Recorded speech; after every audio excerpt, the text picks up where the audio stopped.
ABC కనుక ఏపీలో ఉంటే, ఏబిసి కనుక అరిథమెటిక్ ప్రోగ్రెషన్లో ఉంటే, అరిథమెటిక్ ప్రోగ్రెషన్లో ఉంటే ఏమవుతుంది? ఈ ఈక్వేషన్ జస్ట్ ఒక concept sir.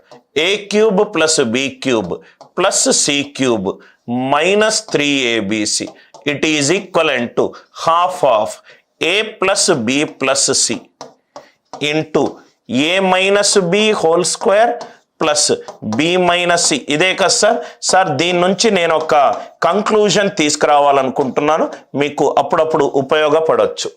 A cube plus b cube plus c cube minus 3abc.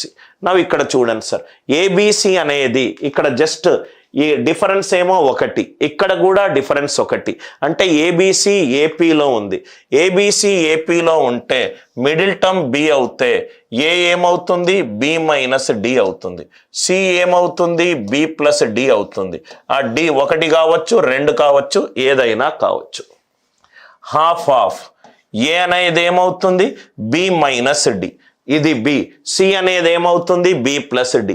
B minus d, b plus d, minus d plus d పోతే ఇది మిగిలింది 3b, ఇది మిగిలింది 3b. ఏ మైనస్ బి మధ్యలో డిఫరెన్స్ ఎంత? డి. బి మైనస్ సి మధ్యలో difference ఎంత? D. C minus a దీంట్లో డిఫరెన్స్ ఎంత? 2d. 2d హోల్ స్క్వేర్ ఎంత? 4d square. అంటే half into 3 into b into 6d square. 6d square. 2 1s or 2 3s or అంటే ఇది ఏమవుతుంది? 9 ఇంటూ బి ఏమవుతుంది సార్? మిడిల్ టర్మ్ అవుతుంది. డి ఏమవుతుంది? కామన్ డిఫరెన్స్ అవుతుంది. 9 ఇంటూ ఇట్లాంటి క్వశ్చన్లు ఇచ్చినప్పుడు డైరెక్ట్గా మనము 9 into middle term into d square చేసుకోవచ్చు. Right, 9 into middle term into d square చేసుకోవచ్చు. ఎప్పుడు సార్ చేసుకోవచ్చు? ఈ 3 నంబర్లు ఏపీలో ఉన్నప్పుడు. ఇది కూడా రాయాల్సిన అవసరం లేదు, డైరెక్ట్గా ఆన్సర్ ఏంటి? 9 into middle term into d square. ఇది ఎక్కడి నుంచి కంక్లూజన్ వచ్చింది? ఈ 2 నంబర్ల మధ్యలో డిఫరెన్స్ సేమ్గా ఉన్నప్పుడు. అంటే ఈ క్వశ్చన్కి కూడా మనము డైరెక్ట్గా ఇది రాయకుండా 9 ఇంటూ మిడిల్ టర్మ్ ఏమైంది? 356, డిఫరెన్స్ ఏమైంది? 1. డైరెక్ట్గా ఆన్సర్ ఎంత?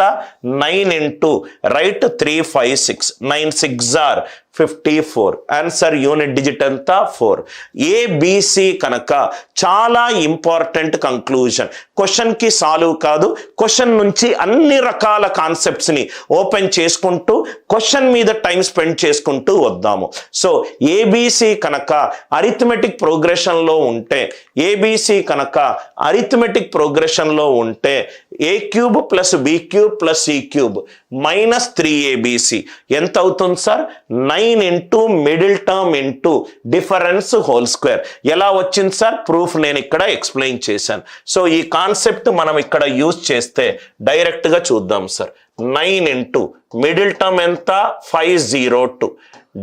డిఫరెన్స్ 2 నంబర్ల మధ్యలో డిఫరెన్స్ ఎంత? 2. 2 స్క్వేర్ ఎంత? 4. 4 2s are 8. 8 9s are 72. Answer unit digit 2 ఉండాలి. ఇంకొక కాన్సెప్ట్ తోటి ఆన్సర్ చేయడం ఎట్లా? I hope the idea it is very much clear to you. Sir ఇది గుర్తుంటే సంతోషం, గుర్తు లేకపోతే ఇక్కడ మీరు చూసినట్టయితే 504 అనేది 9 తోటి డివైడ్ అవుతుంది, ఇది 9 తోటి డివైడ్ అవుతుంది, ఇది 9 తోటి డివైడ్ అవుతుంది. ఏ క్యూబ్ 500, 9 యొక్క భాజనీయత సూత్రం ఏంటి? నంబర్లో ఉన్న అంకెలనన్నీ కూడాలి. 5 + 0 + 0 5, ఇది 5 క్యూబ్. 5 + 2 ఇది 7 క్యూబ్. 5 + 2 ఇదంతా 7 క్యూబ్. ఇది ఎంత అయింది? ఇది 125. 7 క్యూబ్ ఎంత సార్? 343. ఇది 8, ఇది 1. ఆన్సర్ 9 తోటి పర్ఫెక్ట్గా డివైడ్ అయి ఉండాలి. ఆన్సర్ యొక్క డిజిటల్ సమ్ 9 అయి ఉండాలి. 6 + 5 11, 11 + 1 12, ఇది కాదు. 12 14 15, ఇది కాదు. ఇది 9, ఇది అయింది. అదే కదా సార్ మనకు వచ్చిన ఆన్సర్.